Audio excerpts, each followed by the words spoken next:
those who are visiting us this morning, thank you so much for being with us. It's really great to welcome you to our gathering this morning.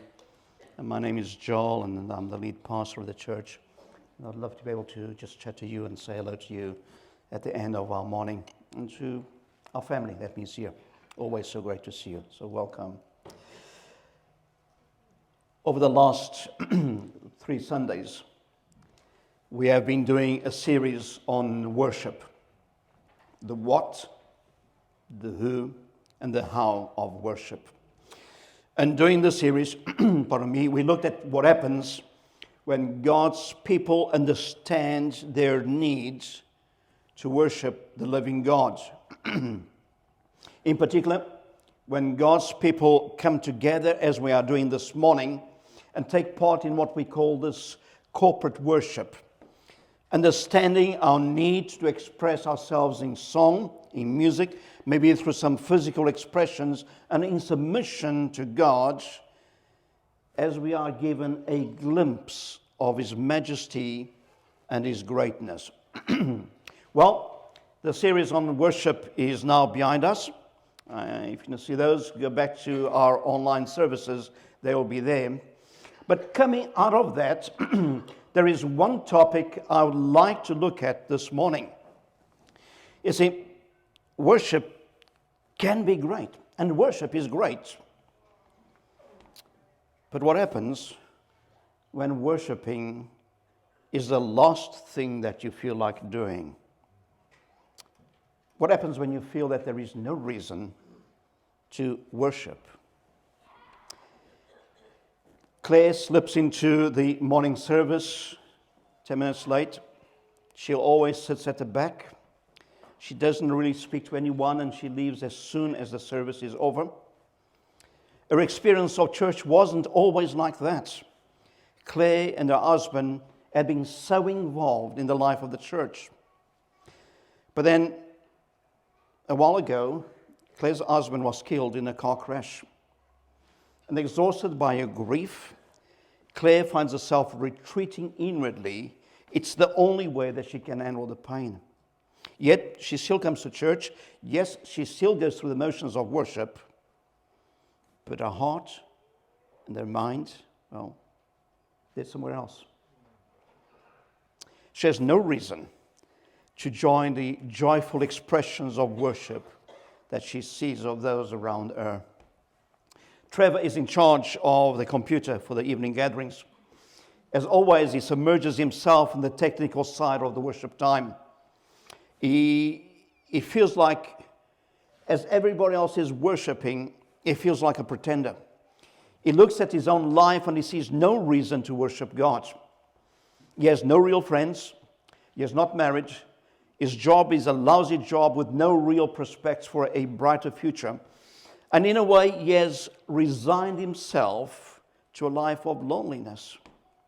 He feels that there is no reason to worship. Jenny is too angry with God to be praising Him. This week, her parents' divorce was finalized. And her father was the biggest influence in her faith, the one who had led her to Jesus. Well, he had left home and was now living with another woman. And as the second song is sung, her anger gives way to pain, and she cannot stop the tears. She feels betrayed by her father, by her mother. She feels betrayed by everyone, and above all, she feels betrayed by God. Yes, she's in church, but worshiping is the last thing she wants to do. And it's just not Claire and Trevor and Jen you can't worship. As a congregation sing, expressing joy and gratitude, some with hands lifted up, others with their eyes closed in adoration, others with their hearts hurting, struggling. Well, the upbeat mood of everyone else is just not able to lift the void that they feel. And rather than helping them, the worship times leave them feeling isolated, empty, and without hope. You see, when life is tough, whatever the reasons may be, when life is tough, worshiping God can be the last thing we will feel like doing. And maybe this is where you find yourself this morning. I know your reasons may be very different from the examples I've just given you, but nevertheless, you find that at times, because of whatever situations you may find and having to deal with, worshiping does not come easily. But is there a way through it? Is it possible to be struggling with life and still worship God? And that's what I want to share with you this morning. What happens when we feel that we cannot worship? And let me say straight at the outset that there is no easy answer to that question. There are no quick fixes. There are no straightforward steps that you can take. There are no magical formulas to be said. What I can say, though, is that God is familiar with pain and suffering and the challenges of life, and He understands. And maybe one of the reasons why we struggle so much to worship when life is challenging and difficult is because we may have some misconceptions of what worship is all about. We think that worship is to be joyful and exciting and thrilling, and it's not always like that. You see, sometimes worship happens in our brokenness.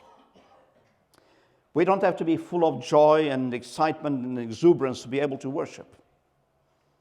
Worship really is an affirmation of who God is. And that does not change whatever our situation may be. And so for the rest of this time that I have with you, I want to look at just two very practical principles which I think can help us to worship when we don't feel like worshiping. So here's the first principle. Sometimes worship is costly.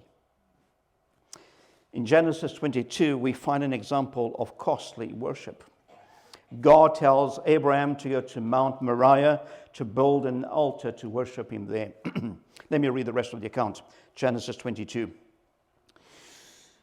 Then God said, take your son, your only son, whom you love, Isaac, and go to the region of Moriah, sacrifice him there as a burnt offering on a mountain that I'll show you. Okay, let's take a break. All right. Let's try to just evaluate really what is being said here. This is Isaac. This is God's promise to Abraham, the boy that he waited all his life for. Okay. Isaac was a miracle baby. He had waited so long for Isaac. And God had promised Abraham that he would give him a lot of descendants. In fact, there would be countless. Nations would come out of his line. Great kings would come out of his line. And now God is asking Abraham to kill his only son. The beginning of the fulfillment of God's promise. And apart from Isaac being the beginning of the fulfillment of the promise made by God, what about Abram's feelings and emotions as a father? He loved his son. He was a father. How could God ask him to make such a sacrifice? Let's continue the Genesis reading. Early the next morning, Abraham got up and loaded his donkey. He took with him 2 of his servants and his son Isaac. When he had cut enough wood for the burnt offering, he set out for the place God had told him about. On the third day, Abraham looked up and saw the place in the distance. He said to his servants, stay here with the donkey while I and the boy go over there. We will worship, and then we'll come back to you. And Abraham took the wood for the burnt offering and placed it on his son Isaac, and he carried himself the fire and the knife, and the two of them went on together. Isaac spoke to his father and said, to his father Abraham, said, Father, yes, my son. Abraham replied, the fire and the wood are here, but where is the lamb for the burnt offering? In other words, everything seems to be set for worship, but where is the sacrifice? Sometimes God asks us to worship in sacrifice, and that is costly. Sometimes in our meeting places, the fire and the wood and the altar are in place. Everything outwardly is prepared and is provided for the worship. Talented music group, great worship leader, everything else has been organized. The fire and the wood are great and they are in place. But there's something missing. We're simply not able to worship. We are hurting. We feel overwhelmed. And when we are empty, when we are feeling that way, we want to be anywhere else but worshiping God. When we go through those times, there may well be a question that we need to ask ourselves. It's the same question that Isaac asked. Where is the sacrifice? Because at times, worship is costly. It requires us to give out. It requires us to sacrifice our own feelings. It requires us to move our attention from ourselves, our situations, and place our focus upon God. And that is costly. So worship sometimes is costly. By the way, as you look at the story of Abraham and Isaac, God did provide for the lamb in the end. And that was one of those great tests of faith for Abraham. But it's there. Worship is costly. Secondly, sometimes worship isn't exuberant. Yes, I know that we kind of promote it and we have this idea that worship is to be joyful and exciting. And at times, that's what worship needs to be. As Christian people, we have plenty of reasons to be grateful, to be thankful. Just think of all the reasons that we have to praise God. After all, in Psalm 100, we read these words. The writer says this: "Shout for joy to the Lord, all the earth. Worship the Lord with gladness. Come before him with joyful songs. Enter his courts with thanksgiving. Enter his gates with thanksgiving. Enter his courts with praise. Give thanks to him and praise his name." But what happens when we can't sing a joyful song? What happens when our experience is not Psalm 100, but it is Psalm 6? "My soul is in deep anguish. How long, Lord? How long?" So what happens when joyful worship is not our experience? Yes, we have an open invitation from God to come to him with all our burdens. But that doesn't mean that it's easy to do it all the time. Sometimes being joyful is not what we want to be. And sometimes feeling that way is not such a bad thing. Probably because of our own church experiences, we may feel that expressing doubt and anger and sadness or questioning God is wrong and irreverent. Such thoughts should not enter our minds, we think. After all, it looks like I'm not being spiritual. But it's not so. Yes, it is true that David and other psalmists hold nothing back when it comes to the exuberant praise of God.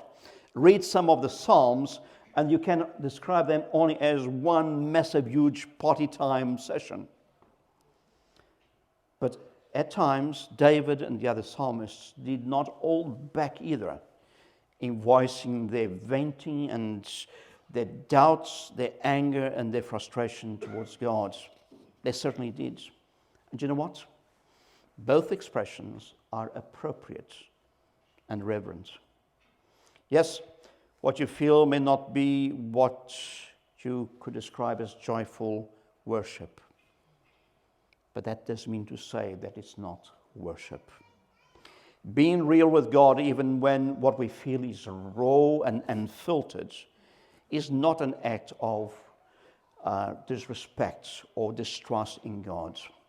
It is an act of confidence and friendship. it is an act of worship.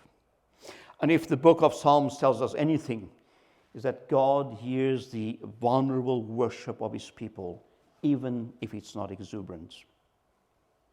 See, sometimes worship does not have to be exuberant to be worship.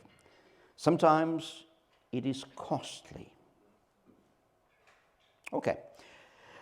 So far, this message has been somewhat, shall we say, maybe not very uplifting. Not in the sense of creating a kind of good feel emotion. But maybe once in a while, we need to realize that life is not always great. And maybe right now you are going through a challenging time and singing on top of your voice and lifting up your hands and going through all that everybody else is doing that we talked about last Sunday. Maybe that's not quite the place where you are this morning. But that doesn't mean to say that you cannot worship. Just that your worship comes out of brokenness. Or maybe this morning you're feeling great and joyful, exuberant, and there's that really feel good feeling, and it's your thing, and you just want to pump and brilliant. Worship is great. And you can't quite relate to all that's been said this morning.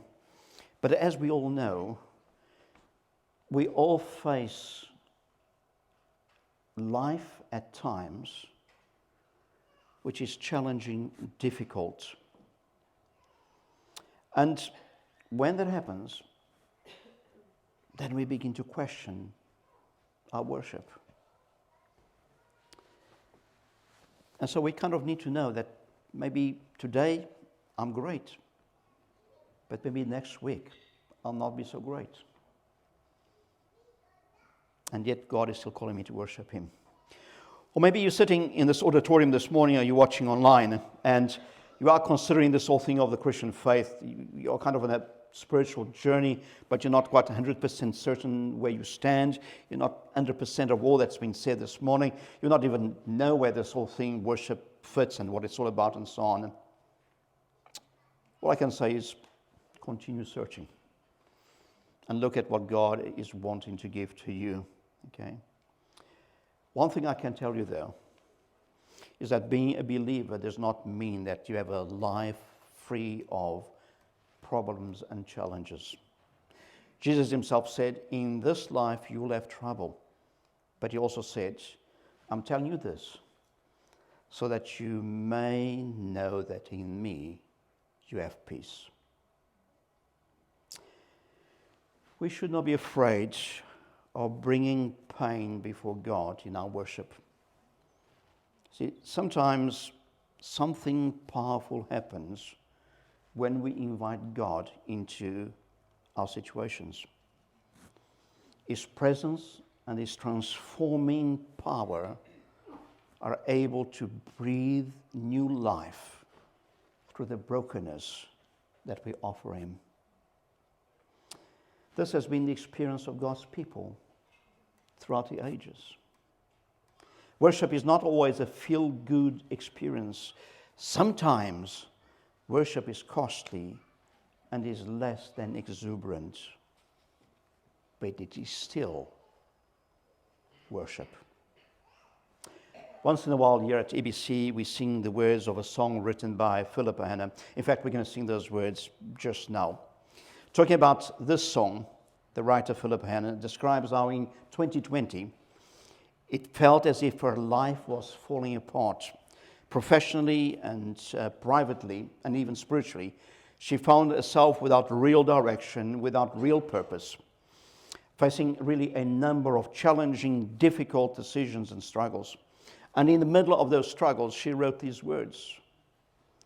When all foundations have been shaken, when I'm left standing in the dark, and all I feel is my heart breaking, you still reign, and you're still God.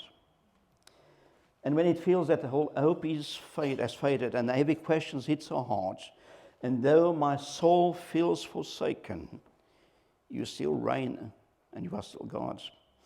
Though I cannot see what's before me, I know that I can trust your heart. and this one story will be my story. You still reign, and you're still God. That is worship out of brokenness. And in a few moments, we're going to enter another time of corporate singing, worship, followed by communion, and then we're going to pray for one another. And as we do so, I'd like to invite you to worship God no matter where you are this morning. Whether all that you feel is joy and bound joy and then just go for it, or whether it's brokenness. Or maybe, if you have to be honest with yourself, you feel so far from God, you're just not able to say anything to Him right now. Never mind worship Him. And all you do is just stand and go along with everybody else, whatever they are doing.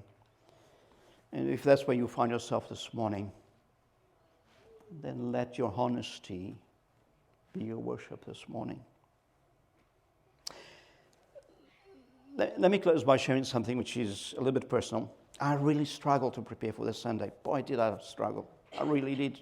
It just didn't flow. It didn't feel comfortable. I changed direction a number of times. I can't tell you how many times I wrote out lines and then just chucked them away. It just didn't feel right. And yet, deep down inside me, I knew that this is something that we needed to think about as well. And it may be because the constant prayer theme that's been in my mind this past week was that this Sunday, as God's people came together, as we took part of communion, as we prayed for one another,